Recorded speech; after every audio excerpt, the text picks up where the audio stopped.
వాగ్దానం వెళ్దామండి. ప్రార్థనా శక్తిని పొందుకుందాం. మనం ఫిలిప్పీయులు రాసిన పత్రిక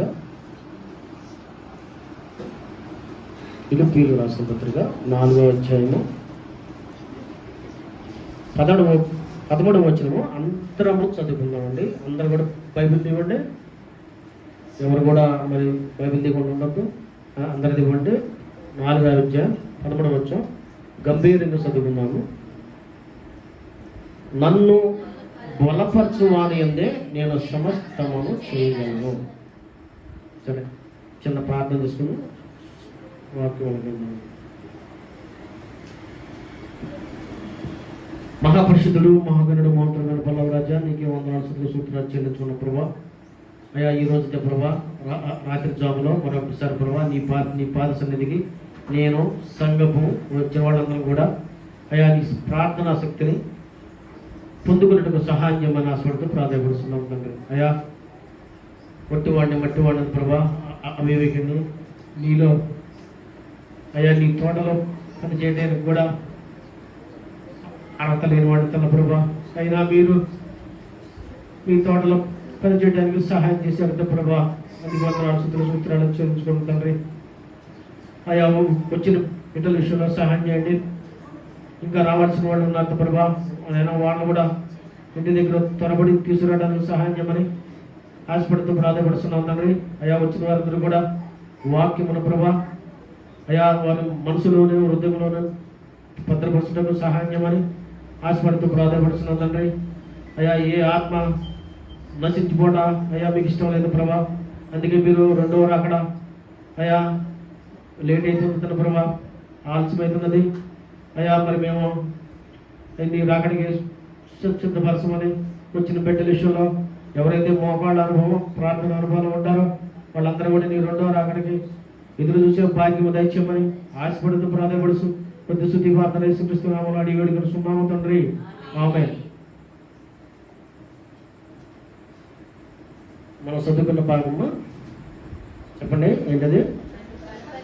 నన్ను బలపరచువాని యందే నేను సమస్తము చేయగలను. అంటే దేవుడు మనకి ఏమి ఇవ్వాలి? బలపరచాలి. అంటే బలపరచాలంటే ఏ బలం కావాలి మనకి? ఏ బలం కావాలి? శరీర బలము కావాలా? ఆత్మ బలము కావాలి. ఆత్మ బలం ఉంటేనే మనము సమస్తము కూడా ఆయనలో చేయడానికి మనం చేయగలం. శరీర బలముతో ఏమీ చేయలేము. చాలామంది శరీర బలముతోనే వాళ్ళు ఒక అందచందాలు చూసుకుంటారు. ఆ బలాన్ని చూసుకుని ఇప్పుడంతా ఫేస్బుక్, యూట్యూబ్, ఇంకా రకరకాల సోషల్ మీడియా వచ్చింది. వాళ్ళంతా వాళ్ళ బలాన్ని అంతా కూడా అందులో పెట్టేస్తున్నారు. వాళ్ళందరూ కూడా అందులో పెట్టారు. ఇది శాస్త్రం కాదు. మనం కూడా దాంట్లో చూసి చాలామంది కూడా సేవకులేంటి, విశ్వాసులేంటి చాలామంది కూడా ఆ ఫేస్బుక్, యూట్యూబ్ అనేది సాధ్యమంత వరకు ఉండటం మంచిది. అంటే మంచిది ఉంది, అందులో చెడు ఉన్నది. అంటే మనం మంచిదే చూడాలి, చెడు అనేది మనలో రాకూడదు. కనుక అంటే యూట్యూబ్ ఉన్న వాళ్ళు ఉంటారు, ఫేస్బుక్లో ఉన్న వాళ్ళు ఉంటారు, కానీ ఎక్కువగా మనం చూడకూడదు. దాంట్లో అప్లోడ్ చేసేవరకే మన బాధ్యత. ఓన్లీ అప్లోడ్ చేసేసి వదిలేయాలి అంతే. అది మనం ఇలా ఇలా ఇలా ఇలా తిరుగుతూ ఉంటే మనకి ఏదో ఒకటి బ్యాడ్ వచ్చేస్తుంది. కనుక బలము, శరీరమైన బలము మంచిది కాదు. అది ఎవరికైనా సరే, దరిద్రుడికైనా సరే, ధనవంతుడికైనా సరే, ఒక రాజుకైనా సరే, ఎవరికైనా సరే శరీర బలం అనేది చూసుకోవటము చాలా తప్పు. దానిలో అక్కడ దేవుడులోనే ఉండడు.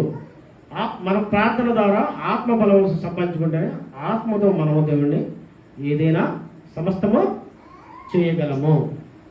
అయితే చూడండి, న్యాయాధిపతులు 6వ అధ్యాయము. ఎవరో బలహీనంగా ఉన్నారు, ఎవరో ఆత్మబలంతో దేవుడి సన్నిధికి వచ్చారు. మరి శరీరము బలం లేని వాళ్ళు కూడా దేవుడు మాట్లాడాడు. లావుగున్నారు, అందగున్నారు, శరీర బలం ఉందని చెప్పి దేవుడు వాళ్ళతో మాట్లాడలేదు. వాళ్ళ దేవుడు ఎన్నుకోలేదు. దేవుడు ఎవరు అనుకున్నాడంటే బలహీనుడిని ఎన్నుకున్నాడు. చాలా బలహీనుడు కదా. చదవండి 6వ అధ్యాయం 1వ వచనం చదవండి. ఇశ్రాయేలులు యెహోవా దృష్టికి దోషులైనందున యెహోవా 7 ఏళ్ళు వారిని మిద్యానీయులకి అప్పగించెను.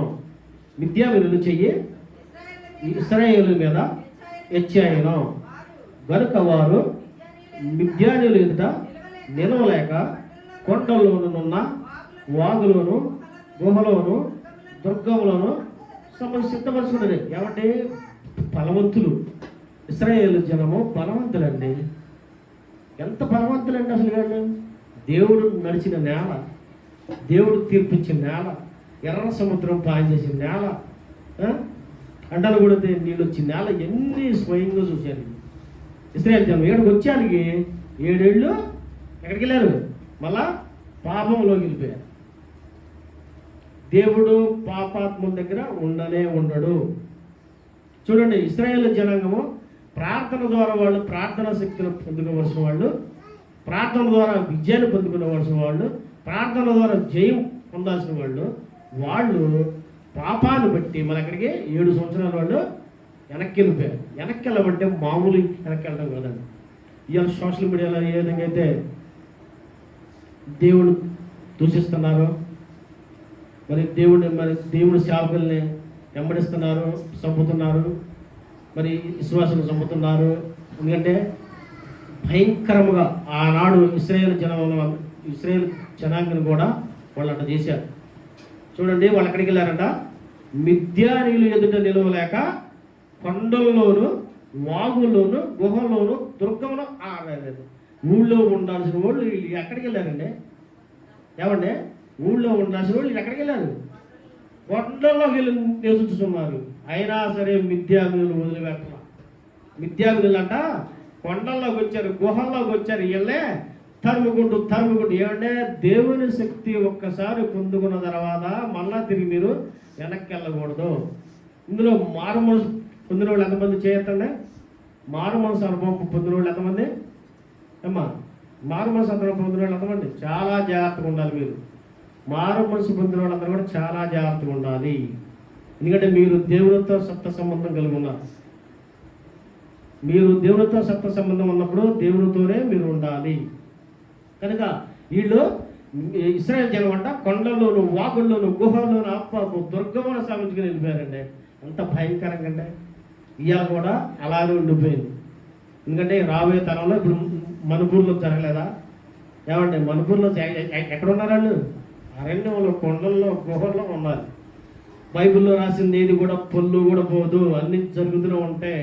కానీ అంతిమ వరకు నివసించిన వాడే, అంతిమ వరకు మరణం వరకు, లాస్ట్ మరణం వరకు నివసించిన వాడే దేవునితో ఉంటాడు. వాటిని చూసి భయపడే అవసరంలా. మణిపూర్ కాదు, ఇంకొక రాష్ట్రం చేసినా, ఇంకో రాష్ట్రం చేసినా అసంభవం. దేవుని వాక్యాన్ని ఆపడం అనేది ఎవరి తరము కాదు. రోమా సామ్రాజ్యం కనుకంటే గొప్ప ఏం కాదు కదా. వాళ్ళు ఎంతగా హింసించారో అంతగానో గొప్ప ఏం కాదు కదా. ఒక్కొక్క సేవకులు అయితే అస్సలు టైలర్ కాదు, ఎంత దారుణంగా చంపారు తెలుసా. పెద్ద సేవకుడు అండి అస్సలు టైలర్ గారు. అలాంటి సేవకుడిని బలహీనుడు అంట. ఆయన ఎంత బలహీనుడు అంటే ఏమండి, అస్సలు టైలర్ గారు అంట కనీసం స్కూల్కి వెళ్ళే ఓపిక కూడా లేదంట ఆయనకి. అంత చిన్న బాబు పక్కగా ఉంటాడంట. పక్కగుండి అస్సలు టైలర్ గారు వాళ్ళకి పక్కగుండి స్కూల్కి వెళ్ళే యోగ్యత కూడా లేదు. స్కూల్ మాస్టరే ఇంటికి వచ్చి పాఠాలు చెప్పారు. అలాంటి వ్యక్తిని దేవుడు బలమిచ్చి దేవుడిని ప్రపంచంలో ఒక విశ్వాస వీరునిగా తయారు చేశాడు అస్సలు టైలర్ గారు. అలాగనే ఇక్కడ ఇశ్రాయేలు జనం అందరూ కూడా బలహీనపడ్డారు. ఒక బలహీన కాదు, ఇది చాలా చాలా బలహీనతలోకి వెళ్ళిపోయారు.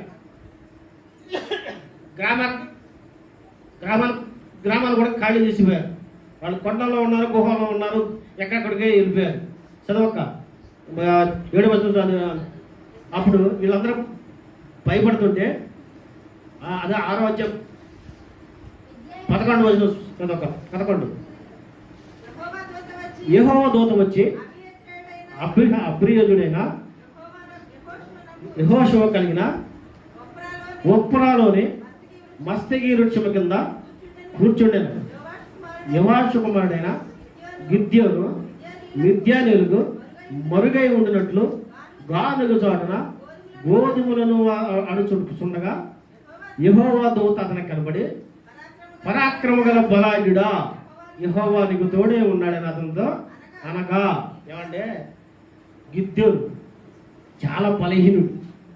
ఈ జనమంతా కూడా ఎటుల్లోకి వెళ్ళిపోయారు, బాగా శ్రమలోకి వెళ్ళిపోయారు ఇశ్రాయేలు చేసే జనాంగం. ఇప్పుడు రాబోయే శ్రమలు కూడా ఇట్లానే ఉంటాయి. యేసు ప్రభు గారు రెండో రాకడికి వస్తున్నారు, ఇదే శ్రమల్లో ఉంటాం మనం కూడా. కనుక మీకేమీ ఎట్లాంటి అభ్యంతరం లేదు. ఎన్ని శ్రమలు పెట్టినా ఏది పెట్టినా రెండో రాకడికి మనం ఎదుర్కోవడానికి సిద్ధంగా ఉండాలి. కనుక గిద్యోను చాలా బలహీనుడు. ఆయన ఎక్కడ ఉన్నాడంట? ఈ సైన్యాన్ని చూసి, ఈ పారిపోతుంటే సైన్యాన్ని చూసి ఎక్కడ ఉన్నాడంటే మస్తకి వృక్షము కింద కూర్చుని గానుగులాడుచున్న గోధుమల దగ్గర ఉన్నాడండి బలహీనుడు. ఏమంటే ఎంత ఇశ్రాయేల్ దేశం మొత్తం కూడా పరారైపోయింది. ఇశ్రాయేల్ని కాపాడేది ఎవరు లేరు. కనీసం దేవుడు మొదటి నుంచి ఆయన కాపాడుకుంటూ వస్తున్నాడు కాబట్టి కొన్ని సంవత్సరాలు వాళ్ళకి అప్పచెప్పినా మళ్ళా ఎవరినో వాళ్ళని ఎన్నుకుంటూ వస్తున్నాడు. అబ్రహాం గారి దగ్గర నుంచి, మోషే గారి దగ్గర నుంచి కాపాడుకుంటూ వస్తున్నాడు. ఎవరికో తోడుగా ఉండి ఆయన నామాన్ని హెచ్చించుకుంటే వస్తున్నాడు. చూడండి, గిద్యోను చాలా బలహీనుడు. ఆయన అక్కడ యెహోవా దూత ఆయన ప్రత్యక్షమయ్యి ఏమంటుంది? పరాక్రమ గలవాలంటే, అయ్యా నేను పరాక్రమం, నా దగ్గర ఏముంది? ఆ సైన్యం చూస్తేనే నేను పారిపోతా. నేను పరాక్రమ, మీరు నన్ను పరాక్రమ అంటున్నారు, బలాఢ్యుడు అంటున్నారు. ఎక్కడ బలం ఉంది నా దగ్గర? అసలుకి నేను ఆ ఇశ్రాయేలు జనం చూసి, ఈ శ్రమలు చూసి, ఈ బాధలు చూసి, అసలు మాకు దేవుడు ఏడి అని ఆయన అడుగుతున్నాడు గిద్యోను. దేవుడు మాకు సహాయం ఉంటే మాకు ఈ శ్రమలు ఎలా, ఈ బాధలు ఎలా, ఈ నిందలు ఎలా, ఈ అవమానాలు ఎలా, ఈ జనాంగాందరం కూడా పరవైపోవడం ఏంటి, కొండల్లో పోవడం ఏంటి, గుట్టల్లో పోవడం ఏంటి అని దూతతో గిద్యోను మాట్లాడుతున్నాడు. ఏమంటే దూతతో గిద్యోను మాట్లాడుతుంటే దూత అంటుంది, నువ్వు పరాక్రమ బలాఢ్యుడివే లే అంటుంది. గిద్యోను చదవక 13 చదవక. గిద్యోను చిత్తమున ఆయలను వాడా, యెహోవా మాకు తోడే ఉండి ఎడలా ఇదంతా మాకు ఎలా సంభవించును? యెహోవా ఐగుప్తులో నుండి మమ్మల్ని రప్పించినని చెప్పుచు మా పితరులకు మాకు వివరించిన ఆయన అద్భుత కార్యాలని ఏమైనా చూడండి, మా అద్భుత కార్యాలని ఏమైనా అంటున్నాడు గిద్యోను. పూర్వము ఎర్ర సముద్రము పాలు చేసిన దేవుడు, కొండను బద్దలు కొట్టి నీళ్ళిచ్చిన దేవుడు, ఇశ్రాయేలుకి ఆహారం పెట్టిన దేవుడు, కనీసం అంటే వాళ్ళ చెప్పులు నగలేదంట, వస్త్రాలు చినగలేదంట, అంత కాపాడిన దేవుడు. ఇవన్నీ చుట్టుపక్కల వాళ్ళందరూ చూశారు. ఇప్పుడు మా దేవుడు మాకు ఏమైంది అని చెప్పి దూతతో గిద్యోను మాట్లాడుతున్నాడు.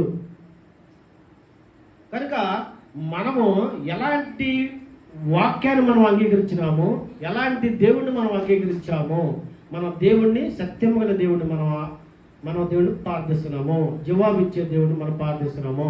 జవాబు రాని వాళ్ళు మనం చేయట్లేదు. కనుక చదవక కండిషన్, మా పితరులకు మాకు వివరించిన ఆయన అద్భుత కార్యములనే ఏమైనా యెహోవా మమ్మల్ని విడిచిపెట్టి మిద్యాన మీద చేతికి మమ్మల్ని అప్పగించను అతనితో చెప్పాను. అంతటా యెహోవా అతని తట్టు తిరిగి, అమ్మా చూడండి ఇక్కడ జాగ్రత్త చేసుకోండి, గిద్యోను దేవుడు మాట్లాడుకుంటున్నారు ఇక్కడ. ఇప్పుడు దూత వెళ్ళిపోయింది, ఇప్పుడు గిద్యోను దేవుడు వచ్చాడు. యెహోవా దూత చదవక. అంతటా 14 అంతటా యెహోవా అతని తట్టు తిరిగి బలము తెచ్చుకొని వెళ్ళి మిద్యానీయుల చేతిలో నుండి ఇశ్రాయేలు రక్షింపుము, నిన్ను పంపినవాడు నేనే అని చెప్పగా, అతడు చిత్తమున ఆయనను వాడా, దేని సహాయంతో నేను ఇశ్రాయేలు రక్షింపగలను? నా కుటుంబము మనిషి